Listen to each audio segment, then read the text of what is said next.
अस्सलामुअलैकुम दोस्तों, मेरा नाम आसिम सुमरा। आप देख रहे हैं सुमरा टेक्निकल टीवी। तो दोस्तों, आज की वीडियो में आपको बहुत अहम मालूमात मिलने वाली है, तो वीडियो को एंड तक ज़रूर देखना है। तो चलते हैं वीडियो की तरफ। देखें, 9168 मॉडल आपको नज़र आ रहा होगा, डोलस की फ्रिज है। तो ये इसका जो कंडेंसर है एक्सटर्नल, ये आपको नज़र आ रहा है कि जंग आलूद हो चुका है, यानी कि लोहे का है। और अब हमने इसके फ्रीज़र को रात को प्रेशर लगा कर गए थे। इसमें फॉल्ट क्या आया कि गैस लीक कर जाती है, 15-20 दिन चलती है, उसके बाद गैस लीक हो जाती है। तो बजाय इसको प्रेशर देना चाहिए, लीक भी नहीं होती। तो दोस्तों, इसका फ्रीज़र रात को हमने प्रेशर लगाया, अभी भी बिल्कुल ओके है। फ्रीज़र इसका लीक नहीं है, यानी कि चैम्बर इसका लीक नहीं है। तो इसके कंडेंसर को रात को मैंने 500 प्रेशर कर दिया था, उसके बाद जाके इसने लीकेज शो की है।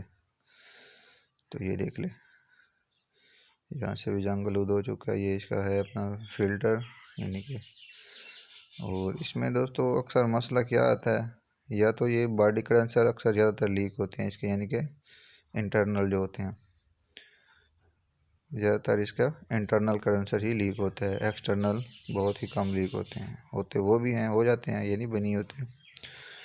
तो मैं एक नज़र आपको ले चलता हूँ दूसरी फ्रिज के ऊपर। ये देखें, ये भी डोलस की फ्रिज है। इसका इंटरनल और एक्सटर्नल दोनों ही कॉपर के उन्होंने डाले थे।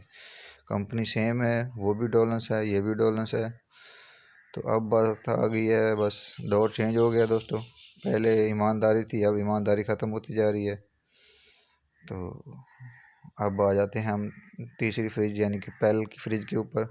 इन्होंने भी अंदर जो है इंटरनल वो कॉपर का डाला हुआ है, और एक्सटर्नल जो है वो लोहे का है। इसके एक्सटर्नल दोस्तों तकरीबन 3 साल फ्रिज नहीं चली, तो इसका जो है एक्सटर्नल कंडेंसर यानी कि बाहर वाला लीक हो गया। अब हमने रिप्लेस किया, आपको नज़र भी आ रहा होगा, यानी कि दूसरा लगाया है। ये मैं आपको दिखाता हूँ, ये देख लें, ये पेल्फ की फ्रिज है। ये वह ढाई ढाई से 3 साल चला है, बस लीक हो गया। तो दूसरी फ्रिज जो मैंने आपको दिखाई है वो कम अज़ कम दोस्तों, डोलस की जो कॉपर का आपको दिखाया है, कम अज़ कम वो 20-25 साल चला खड़ा है, और अभी तक बिल्कुल क्लियर है। तो चलें दोस्तों, इसके कंडेंसर को प्रेशर लगाते हैं। तो वीडियो को एंड तक ज़रूर देखें।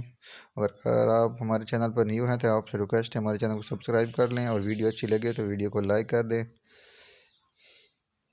तो दोस्तों, ये देख लें, मैं इसको तकरीबन 400 प्रेशर लगाऊंगा। ये 400 हो गया हमारा, हमने बंद कर दिया वैक्यूम। अब हम दोस्तों करेंगे इंतज़ार करने के साथ साथ मैं आपको एक और फ्रिज का भी मुआयना करवाऊँगा। एक नज़र हम उसके ऊपर भी डालेंगे। चलो, ये पड़ रहे, हम इसका इंतज़ार करते हैं। तो अब आ गई हमारे पास, ये दूसरी फ्रिज के पास चलते हैं। ये देखें, इसका जो है फ्रीज़र का पाइप, ये भी इन्होंने कॉपर का निकाला हुआ है, और ये इंटरनल इसका भी दोस्तों कॉपर का है। एक्सटर्नल इन्होंने भी लोहे में डाला, ये है हायर कंपनी। चलो, ये फिर भी कुछ समझ आता है। कम से कम इंटरनल जो कंडेंसर है, यानी कि बॉडी वाला, वो तो कम से कम कॉपर का ज़रूर होना चाहिए,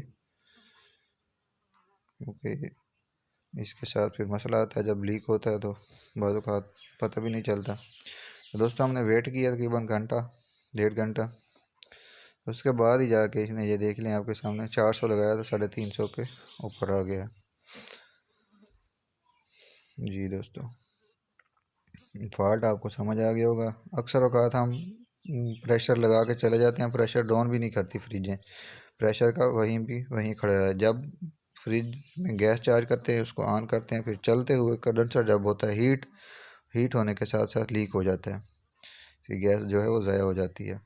तो उम्मीद करता हूँ दोस्तों आज की वीडियो आपको अच्छी लगी होगी। मिलते हैं नेक्स्ट वीडियो में, तब तक के लिए इजाज़त, अल्लाह हाफिज़।